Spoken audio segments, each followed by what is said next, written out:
Hello, good morning. कसे आहेत सगळे? मज्जेत ना? मज्जेतच असायला हवं. मी गिरीजा स्वागत करते तुमचं आपल्या एका नवीन यूट्यूब व्हिडिओमध्ये. आज कॉलेजचा पहिला दिवस आहे आणि तब्बल 45 दिवसांनी आज पुन्हा कॉलेजला सुरुवात झाली आहे. आता रोजच्या रुटीनमुळे सकाळी उठताना थोडंसं जडच जात होतं, तरी म्हटलं चला आता पहिला दिवस आहे तर आजच्या दिवशी तरी उशीर व्हायला नको, म्हणून सकाळी 6 वाजताच उठले होते. आणि उठल्यानंतर 10-15 मिनटं तरी मला काहीच सुचत नव्हतं. फक्त 5 मिनटं तरी झोपावं असं वाटत होतं, पण म्हटलं नको, आता जर मी झोपले ना तर मला डायरेक्ट तासाभराने जाग येणार आणि मग काय माझं कॉलेजला जायचं आवरून होणार नाही. मस्त असं चेहऱ्यावरती गार पाणी मारलं आणि सगळी झोप उडवून टाकली.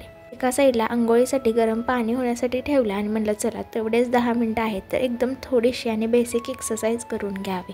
चला एक्सरसाइज करून झाली आणि अजून पाणी तापायचं होतं. म्हटलं लगेचच ॲपल सायडर व्हिनेगर घ्यावं. एकीकडे पाणी तापतच आलं होतं, म्हटलं जरा त्याच्याकडे लक्ष देते त्यांना कट्ट्यावरतीच बसून ॲपल सायडर व्हिनेगर पिऊन घ्यावं. आज पाणी माझ्याकडून थोडंसं जास्त गरम झालं होतं, त्यामुळे फुकून सगळं ॲपल सायडर व्हिनेगर पिऊन घेतलं.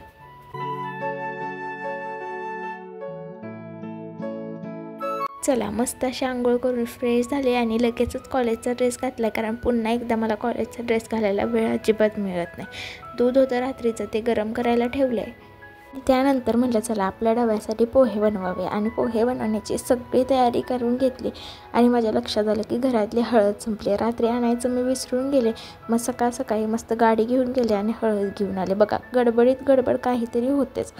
आणि खूप जण माझ्याशी ही गोष्ट रिलेट करू शकत असते की रात्री कितीही तयारी करून ठेवा किंवा सकाळी कितीही लवकर उठा, जी शेवटच्या मिनिटाला गडबड व्हायची असते ना ती काही चुकत नाही. चला प्रत्येकाच्या घरची हीच कहाणी असणार. सकाळी प्रत्येकाच्या घरी ही गडबड आणि लगबग असणारच.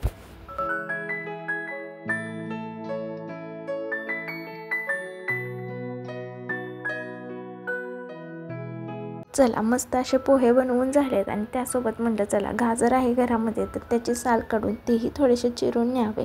चला सगळं आवरलं खरं, पण शेवटला जी गडबड व्हायची होती ती झालीच. घरातलं सगळं जिथल्या तिथे केलं, डब्बा वगैरे भरून घेतला आणि शेवटला मी रेडी झाले. पण माझा एकही व्हिडिओ छोटासा तरी क्लिप घ्यायची मी विसरूनच गेले. एक कॉलेजमध्ये स्नॅप घेतला होता, तोच फोटो तुमच्यासोबत शेअर करते. आज कॉलेजचा पहिला दिवस असला तरीही वर्ष मात्र शेवटचे. आणि आज मात्र कॉलेजमध्ये गेल्यापासून घरी येईपर्यंत कॉलेजच्या पहिल्या दिवशी किंवा कॉलेज जेव्हा नवीन सुरू झालं तेव्हाच्या सगळ्या मेमरी रिकॉल होत होत्या. शाळेत असताना असं वाटायचं कधी कॉलेजला जाईन, पण आता हळूहळू बघता कॉलेजची सगळी लाईफ संपत आलेली आहे आणि यानंतर आता खरी परीक्षा सुरू होणार आहे. आयुष्यात आता इथून पुढे बऱ्याचशा जबाबदाऱ्या पार पाडायच्या आहेत. असाच सगळा विचार करत घरी आले आणि तशीच दुपारी निघून गेले. संध्याकाळी मस्त चहा पिला आणि पुन्हा व्लॉगला सुरुवात केली. सकाळपासून एक्साइटमेंट लेवल एकदम पीकला होती आणि थकवा सुद्धा खूप जास्त आला होता.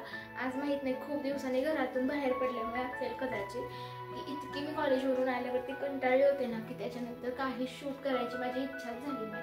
मी स्वयंपाकसुद्धा बनवला नाही. जे काय असेल ते त्यांनी बनवलं. मी कसं तरी जेवले आणि झोपून टाकलं होतं. त्याच्यानंतर मला वाटतं मला जवळजवळ 6:30 वाजता जाग आली संध्याकाळच्या. तेव्हापासून पण मी काहीच केलेलं नाही आहे.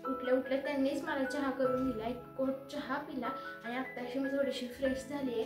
काहीच करायची इच्छा होत नव्हती, पण म्हटलं कॉलेजचा पहिलाच दिवस होता. सकाळपासून खूप धावपळ झाली आणि आता थोडंसं स्टेबल झाली आहे.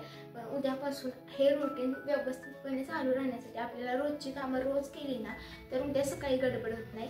त्यामुळे आज मला घरातली काही कामं आहेत आणि मी वीकली ना काही ठरवत असते की बाबा आजच्या दिवशी घरातला हा कॉर्नर क्लीन करायचा, म्हणजे सोमवारी हे, मंगळवारी ते, असं माझं एक टाईम टेबल आहे. ते पण मी कधी वाटलं तर तुम्हाला शेअर करेनच तुमच्यासोबत. त्यामुळे म्हटलं आता त्या टाईम टेबलप्रमाणे पण आपण रोजची कामं रोज करायला सुरुवात करू, म्हणजे आपल्याला उद्यापासून गडबड आपली होणार नाही. आज तशी काही गडबड झाली नाही सकाळी, पण तरी पण आवरायच्या वेळेस जी लास्ट गडबड लास्ट मुमेंटला व्हायची असते ना ती झालीच. आवरला आणि मी तुम्हाला फायनल लुक सुद्धा दाखवलं नाही की मी कसं आवरलं होतं. आज माझ्याकडे नवीन पर्स घेतली होती मी, ती पण तुम्हाला दाखवायची राहिली, पण असू दे उद्याच्या व्हिडिओमध्ये मी तुम्हाला दाखवेनच. आता आवरून घेते आणि चला स्वयंपाक वगैरे पण करायचा आहे. त्यांनी सकाळी केला आपल्यासाठी स्वयंपाक, आता काय आपण करायला लावू शकत नाही. आता आपल्याला स्वयंपाक करायचा आहे, आवरायचं आहे तर लगेच कामाला लागते. चला खोटं बोलणार नाही, पण मागच्या 15 दिवसांपासून जेव्हा जेव्हा मनात आलं ना की चेहरा थोडासा डल झाला आहे, काहीतरी थोडंफार स्किन केअर केलं पाहिजे, तेव्हा तेव्हा मी असा विचार केला की थोड्या वेळाने करू किंवा उद्या सकाळी करू. आणि उद्या सकाळ उद्या संध्याकाळ थोडा वेळ असं करत करत 15 दिवस गेले, पण माझ्याच्याने स्किन केअर काही करणं झालं नाही. आता म्हणलं लक्षात आलं आहे तोपर्यंत लगेचच थोडंसं मुलतानी माती आणि त्यामध्ये रोज वॉटर मिक्स करून लावावं आणि मगच कामाला लागावं. आणि माझं असंच असतं, स्वतःसाठी काय करायचं म्हणलं की आज करू उद्या करू करून मी टाळत जाते. पण हे जर दुसऱ्यासाठी काही करायचं असेल तर मी त्या व्यक्तीला कधीच काही कारणं देत नाही. कोणतंही काम असेल ना तरी मी लगेचच उठून ते करायला तयार होते आणि तेव्हा मला कधीच कंटाळा आलेला नसतो.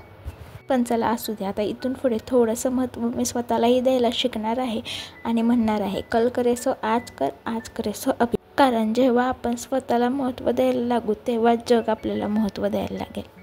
चला, जास्त काही भाषण वगैरे मला तुम्हाला द्यायचं नाही आहे, पण जर तुम्ही या गोष्टीमध्ये चुकत असाल ना तर थोडंसं स्वतःकडे लक्ष द्या.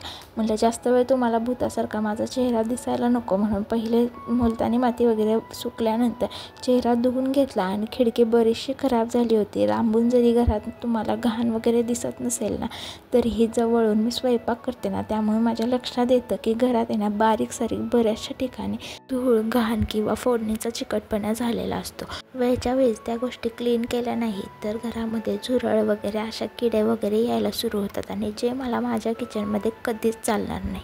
चला, आता हे काम जेवढं दिसतंय तेवढं सोपं तर ते नाही आणि तेवढ्या लवकरही ते होणार नाही. थोडासा व्हिडिओ फास्ट करते आणि अगदी 2च मिनटात कसं काम पूर्ण झालं ते तुम्हाला दाखवते.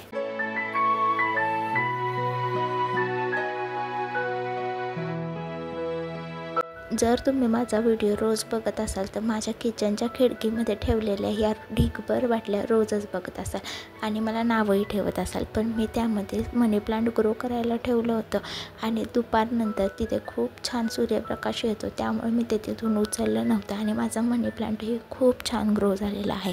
मला त्यांची ग्रोथ व्यवस्थितपणे दिसावी म्हणून अजून मी त्या बाटल्यांना कलर केला नव्हता आणि मी प्रत्येक बाटलीमध्ये अगदी 1 किंवा 2 पानं ठेवली होती आणि त्या प्रत्येकाचा आता मस्त एक छोटे छोटे झाडामध्ये रूपांतर झालेलं आहे.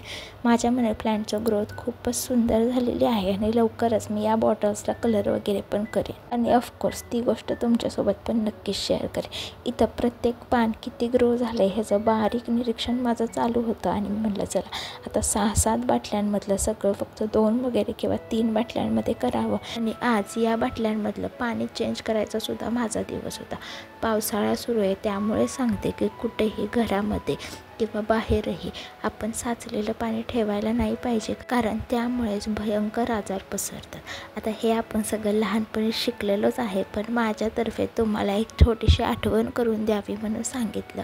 चला, सगळ्या बाटल्यांमधले कटिंग्स मी फक्त 2 किंवा 3 बाटल्यांमध्ये केलेल्या आहेत, म्हणजे आता बाकीच्या बाटल्या रिकाम्या झालेल्या आहेत. म्हणजे बाकीच्या बाटल्यांमध्ये मी दुसरे कटिंग्स ग्रो करू शकते. आता जर तुम्हाला गार्डनिंग वगैरे करायचं असेल ना तर त्यासाठी सगळ्यात महत्त्वाची फक्त एकच टिप आहे की तुम्ही पेशन्स ठेवा. आणि हे फक्त गार्डनिंगमध्ये नाही उपयोगाला येत, तर तुम्ही तुमच्या लाईफमध्ये कोणतीही गोष्ट करायची असेल ना तर तुम्ही ती गोष्ट खूप पेशन्सली केली पाहिजे, कारण सक्सेस हा शेवटला मिळतोच. चला, आज माझ्याकडून तुम्हाला काहीतरी क्लिनिंगचं किंवा थॉट्समध्ये काहीतरी मोटिवेशन मिळालं असेल अशी आशा करते आणि माझा हा व्हिडिओ मी इथंच संपवते. माझा व्हिडिओ तुम्हाला कसा वाटला मला नक्की कमेंट्समध्ये सांगा. व्हिडिओ आवडला तर लाईक करा आणि माझा व्हिडिओ तुम्ही पहिल्यांदाच बघत असाल आणि चॅनलवरती नवीन असाल तर चॅनलला नक्की सबस्क्राईब करून जावा. चला, भेटू अशा छानशा पुढच्या एका व्हिडिओमध्ये. तोपर्यंत take care friends and bye.